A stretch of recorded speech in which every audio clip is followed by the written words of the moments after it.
She's one of America's true trailblazers, but her story often gets lost and forgotten. That changes today as we unseal the journey of Brownie Wise and her Tupperware empire. Then, I like to read things, and I looked at it and said, 1-year scholarship. I said, Coach, you promised me 4. That says 1. He looked me right in the eye and said, that's the problem with the youth today, Davey. You're all looking for security and not an opportunity. I said, give me that thing. I signed it. And that was a big lesson I learned. Not security, but opportunity. that's the day Davy Johnson learned something about risk-taking and seizing opportunity. The day he took a major step toward the passion and career that would define his life. And when she took up dancing at age 60, she couldn't dance a single step. How this dancing diva became a national celebrity and an inspiration to people of all ages because she had the courage to start growing bolder. What's most important to you? What really matters?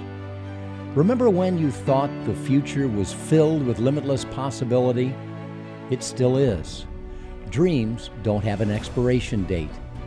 It's not too late to find your purpose, to live with passion, to make an impact in the lives of others and in the world we live in.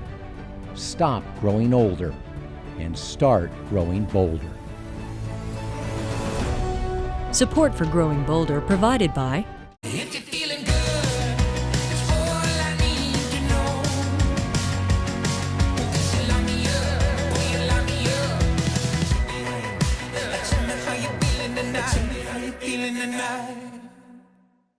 Hi, I'm Mark Middleton, and welcome to Growing Bolder, where we're rebranding aging and proving that it's not about age, it's about attitude. And speaking of attitude, here's a strange question. Can a bowl have an attitude? Well, if ever there was a bowl that did, it's the plastic bowl with the airtight seal that helped transform American society and advance the women's movement worldwide. Today, a Tupperware party is held every 2.5 seconds. Women go home with a new container and a new dream for a better future. Most likely, none of it would have happened if it wasn't for a guy named Gary McDonald and a woman by the name of Brownie Wise. Brownie is one of the most groundbreaking women in American business history, yet her story has been largely forgotten, at least until now. Journalist Bob Keeling's book, Life of the Party, explains how Brownie empowered housewives worldwide to start their own businesses and control their own destinies in a time when many had little or no options. Bob Keeling has a lot to smile about. His 2008 book, Tupperware Unsealed, is being turned into a movie starring Oscar winner Sandra Bullock and directed by Tate Taylor, director of The Help and the James Brown biopic Get On Up. I think Tate Taylor, the director, Sandra Bullock, obviously, who needs no introduction, I think they are uniquely qualified as having Southern roots to translate this story, and I'm so excited it's them taking the lead on this project. Bullock will play Brownie Wise, the charismatic marketing genius who created Tupperware home parties and empowered housewives worldwide to start their own business and control their own destiny. The more I dug into this story, the more I realized what a trailblazer Brownie Wise was. Divorced, single mom, raising a child. She wasn't a feminist, she just said, I have a kid to raise, I've got to go make money to support him. Tupperware, invented by Earl Tupper in 1946, was gathering dust on department store shelves when it was noticed in a Detroit store by teenager Gary McDonald. I was working as a Stanley Home Products dealer with mops and brushes and cleaning chemicals. And so I knew the power of a demonstration. Sees this and thinks this could make a terrific demonstration product. You know, they were already into home parties at Stanley. And he takes it over to this woman who's his manager, Brownie Wise, and the rest is history. McDonald and Wise were soon selling so much Tupperware that Earl Tupper sent his sales manager to Detroit with one question. I want to know just what in the hell you guys are doing. You are selling so much more Tupperware than the J.L. Hudson department store, which is the biggest department store in the world. What are you doing? Tupper hired Weiss immediately, moving her to the company headquarters in Central Florida. This home is the 1952 home of Brownie Wise when she first came to Central Florida, and actually Tupperware Home Party's freshman year was here in Orlando.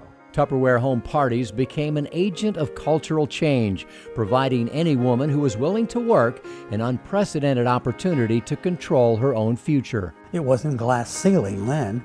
It was almost a iron door that they couldn't get out of the house. The fact that she found a way for women of the 1950s who were probably minimally educated, in the house raising the children, the fact that she found a way for them to find some economic empowerment, to gain some recognition of their own, and to find a way to support their own families, economically speaking, was revolutionary for the time. And that's what makes her such a trailblazer, long before Oprah, long before Martha Stewart, long before Mary Kay Ash. The charismatic Wise connected a great product with an untapped and highly motivated sales force. She lit a fuse and Tupperware exploded. That was her genius. She did not have extensive education, but yet she had this innate quality to be able to motivate her sales force like nobody else. She was a nice-looking woman who became beautiful when she was speaking, whether it was on the phone or before a handful of people or 1,000 people. When she addressed the group, it was just magical what she would do in terms of turning on the people. In 1954, Wise became the first woman ever to make the cover of Business Week magazine. Insiders say she began to believe all of her press, and Earl Tupper began to resent her lavish lifestyle and unprecedented media profile. The Tupperware people, including Earl Tupper, early on signed off on the fact that she was a unique commodity with Tupperware. Let's push her to the forefront. She's going to be the focus of PR and attention. But as that evolved and she got more and more attention, some people do say that it kind of became more about Brownie than it was about the product, and that was not going to fly with Earl Tupper. He said, "I have had it with Brownie Wise. I am going out to headquarters and I am firing her this morning, absolutely and totally." And just like that, one of the most amazing chapters in the history of American business was over, forgotten, until Keeling's book in 2008. She disappeared from the scene. Her legacy was buried for decades. And only in the last 10, 15, 20 years has the company finally started to realize and recognize her for the genius that she was. Keeling's book details a story that reads like a Hollywood script, which it now becomes. I think it's a great story, and I've thought from day one it would make a great film. And I thought Brownie would be a great character for some substantial actress. Well, we found her. And have you envisioned the two-shot of you and Sandra Bullock yet? Anyway, anywhere, anyhow, anytime. That's a great story with some powerful lessons. So, what can we learn from a divorced single woman who didn't graduate from high school and who lived in an era in which women were expected to stay in the house and being divorced was socially unacceptable? Well, here's a few takeaways. Number one, ignore social conventions that tell you what you're capable of, especially those that are age-related. Brownie had the guts to go out and do things that society told her were inappropriate and that women were unqualified for. Think outside of the box. Brownie took a product that no one cared about, and she made them care about it by inventing some unique marketing strategies like the in-house party. And leverage the power of social connections. Brownie created a community of women who inspired and supported one another. This kind of social connection is even more important as we grow older. Quinn Baumolger is another example of someone who certainly ignored society's cues about what's possible. It was several years ago that Growing Boulder's Bill Schaefer told the world about a then 64-year-old Quinn who had never danced a step in her life until she began taking lessons at the age of 60. Now, she may have started late, but she made up for lost time.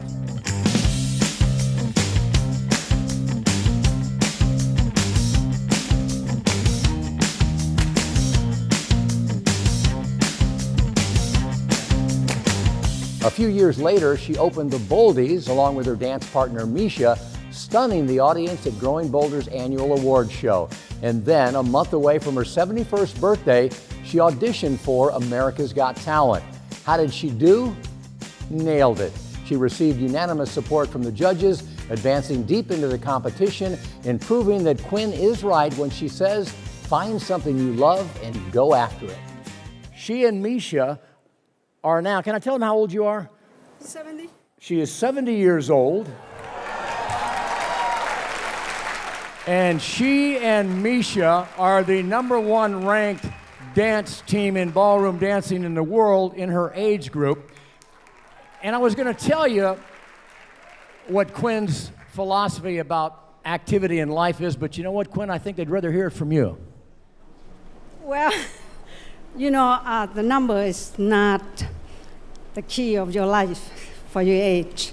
It's your mind. If your mind telling you you're not old, you're not going to be old. If your mind telling you you're tired, you're going to be tired. So you have to always get up in the morning, have a great attitude. Don't worry about your number for your age. Just, what am I going to do next? Keep going. The mind's going to tell you, the body is going to follow. Y si tuviera el naufragio de un sentimiento, sería un velero en la isla de tus deseos. Quinn and Misha advanced all the way into the quarterfinals of America's Got Talent, receiving praise from the judges and fans all over the world who agree with us. Quinn Baumolger is growing bolder. Even if we do keep moving, odds are we will encounter physical setbacks as we age, some even requiring surgery. Growing Bolder Medical Director Robert Masson says that's when the real work begins. I think it's critical that we message and we help people understand reality, because it feels so quick fix American style sometimes, where, oh, you show up for surgery, I'm myself, I'm perfect, I'm exactly who I want to be. And that's the easy part.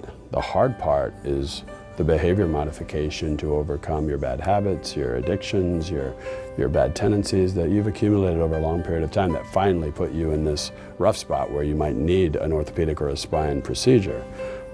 But the important part is modifying your behavior after your opportunity for improving that one small injury. One of the most interesting, intelligent, and passionate figures in baseball history, Davey Johnson, was always a winner. He was an all-star as a player, and as a manager, he managed to defy age, keeping a place in the dugout until he was 70.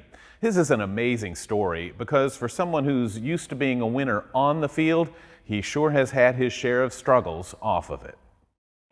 Orlando, Florida, springtime home of the Washington Nationals. This was the time of year where dreams were born. That was especially true in 1953 when a young boy named Davey Johnson stepped onto a big league ball field for the very first time. Not as a player, at least not yet. And it was great. And when I went in that locker room with all those guys, I made up my mind when I was 10 years old, I want to be a big leaguer. That's my goal. I'm going to be a big leaguer. What he would need was an opportunity. What he also wanted was an education, so he set his sights on college. When I was going to sign a scholarship at Texas A&M, Tom Chandler offered me a 4-year scholarship. He was a very famous baseball coach back in the day. And he said, sign the contract. And so I said, I like to read things. And I looked at it and said, 1-year scholarship. I said, Coach, you promised me 4. That says 1. He looked me right in the eye and said, that's the problem with the youth today, Davey. You're all looking for security and not an opportunity. I said, give me that thing. I signed it. And that was a big lesson I learned. Not security, but opportunity. He learned not just to look for opportunity, but to leap at the chance. We have a lot of young ball players in here, and I think we have a lot of great prospects. I know we have about 10 candidates for my job, and so... It came from the Baltimore Orioles, where he would win 4 pennants and 2 World Series. Opportunity opened the door, but his positive attitude helped him walk through. He was a 4-time All-Star in a 13-year career, and just as that ended, he found another opportunity. He became a manager. He took the Mets to the World Series championship in 1986, 3 other teams to their league championship series, and he won Manager of the Year in the NL and AL before finally retiring at the age of 70 as one of the greatest leaders in the game. Pretty much everybody you ever managed probably feels like that guy cared about me. Well, you know, as a manager, you always wanted to do one thing, to help the individual player live up to their potential. You didn't want to ever talk to him about anything negative. You always wanted to talk about the things he did well, because you wanted them to feel good about themselves, positive about themselves, so that they would get the most out of their ability.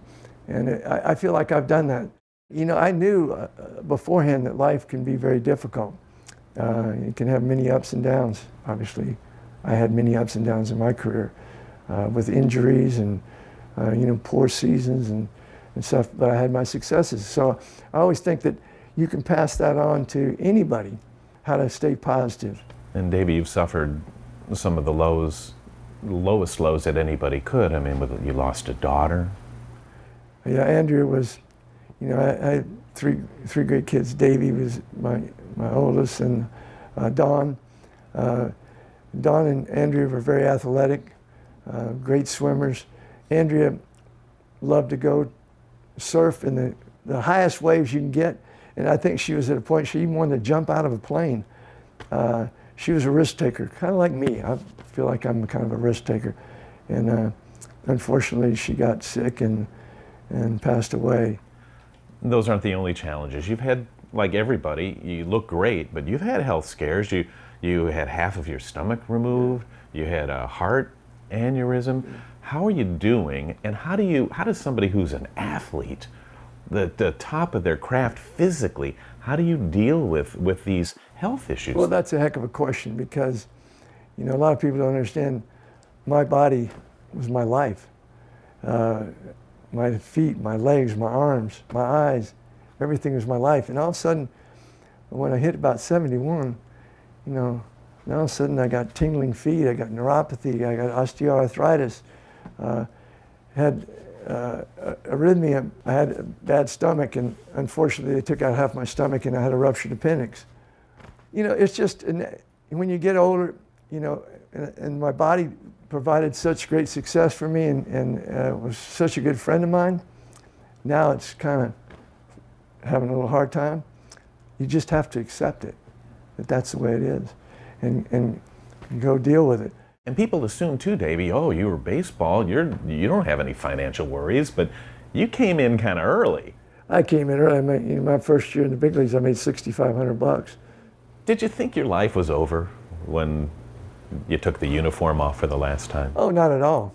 Because I always, ever since I put the uniform on as a player or whatever, I felt like you have to have challenges outside of your profession.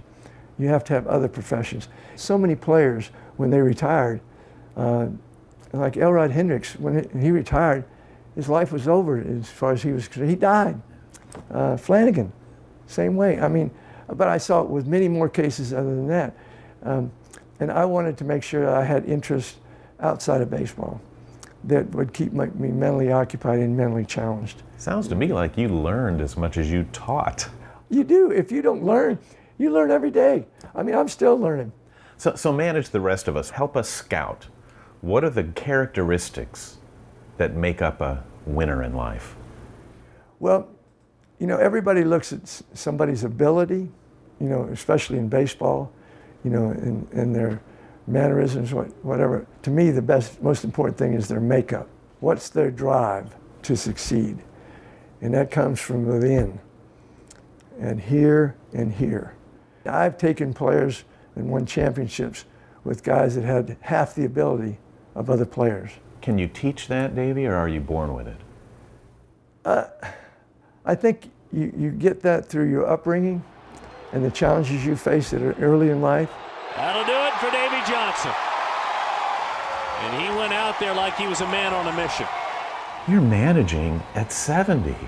You fall in love again and change your life and get married in your 50s. Yeah. Life after 50 wasn't bad for Davey Johnson. No, it was great, you know. And it may be some of the best times of your life after 50. Yeah, no question about it. And I'm not really one that really looks in the past.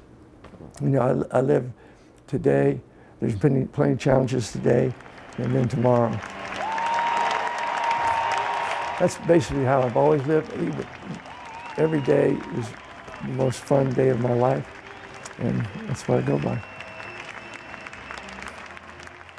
Every day is the most fun day of his life. Now that's an attitude. Well, here are a few takeaways from Davey. First, we all need to help others live up to their potential. Whether you're a part of a team, a family, a business, everything is better when everyone is at their best.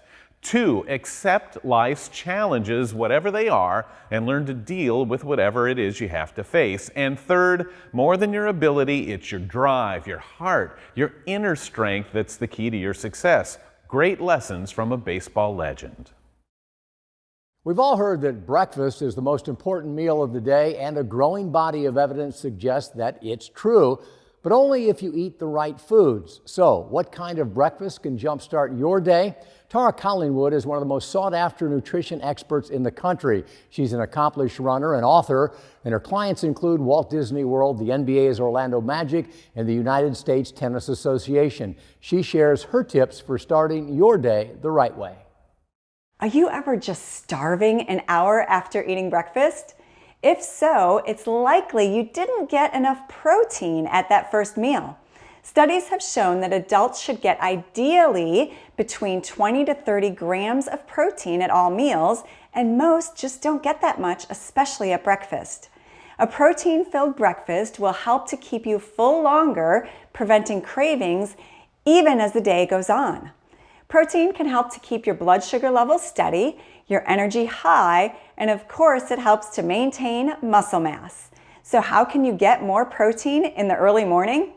Well, smoothies are an easy way to get a lot of protein with a protein powder mixed in. So I made this one with the powder of banana, strawberries, and milk. And eggs can pack a punch of protein. I used 1 whole egg and then added a few egg whites to keep the calories and the saturated fat down. Pair that with some turkey sausage, some toast, and some fruit. And I love my Greek yogurt, or you could use cottage cheese. You can top it with some nuts and seeds and, of course, some fruit of your choice. And if you like it hot, oatmeal should always be prepared with milk instead of water, and boost the protein even more with some chia seeds and nuts and some berries for flavor. So now you know how to boost up that protein first thing in the morning. It's all about those high-quality proteins in the morning. Breakfast, in its own way, is kind of a launch pad to what's next. So, are you wondering what's next for you? You can learn more from all of our Growing Bolder experts and contributors at growingbolder.com/launch. Are you ready to take the plunge? SOS, or Skydivers Over 60, gathered recently in DeLand, Florida to try and set a world free-fall record. These are men and women from their early 60s to their late 80s, and this is what they love to do. They're attempting a new free-fall formation world record led by 78-year-old Pat Moorhead, who says, "Don't call them daredevils." Mostly it's just a zest for life, you might say, and a refusal to succumb to the idea that getting a little older means you have to sit in a cushioned chair somewhere and watch the television. That is not necessary at all. After practicing on the ground and several failed attempts in the air, these skydivers finally got it all right. 48 skydivers over 60 hooking up in free fall to smash the previous world record of 43. Now, if you're inspired to start growing bolder, but you're not quite ready to take such a big leap, start small. Pick something that scares you and then make it happen. The real lesson is that you should never stop reaching to new heights. For Growing Bolder, I'm Cecily Wilson.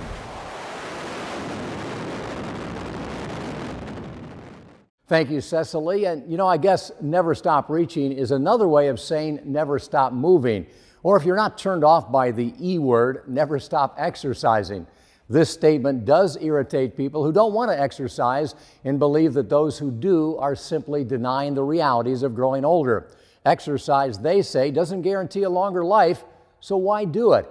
Well, there's nothing that guarantees a longer life. Longevity may or may not be a benefit of physical activity. But that's not why we exercise. We exercise because it makes us feel good today. We exercise because it improves the quality of our life tomorrow. We exercise because it makes us happier. We exercise because it helps prepare us for and bounce back from the inevitable physical setbacks that we're all going to face as we age. We exercise because it reduces our health care cost. If exercise also helps us live longer or shortens the period of decline at the end of our lives, that's simply an added benefit, and a pretty good one if you ask me. We'll see you next time.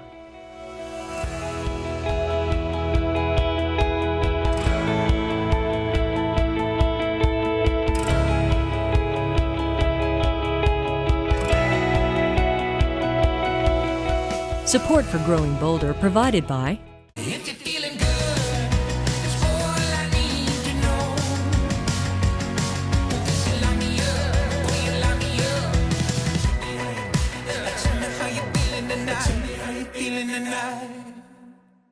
More information about all of the stories you've seen here today is available at growingbolder.com/TV. And you can get inspired to keep rebranding aging when you connect with the Growing Bolder community on Facebook. Growing Bolder apparel is available for $25 plus shipping and handling. A companion book, Growing Bolder, Defy the Cult of Youth, Live with Passion and Purpose by Mark Middleton, is available as well for $25 plus shipping and handling. And you can subscribe to Growing Bolder magazine, 4 quarterly issues for $29.97 a year. Order online at growingbolder.com/TV.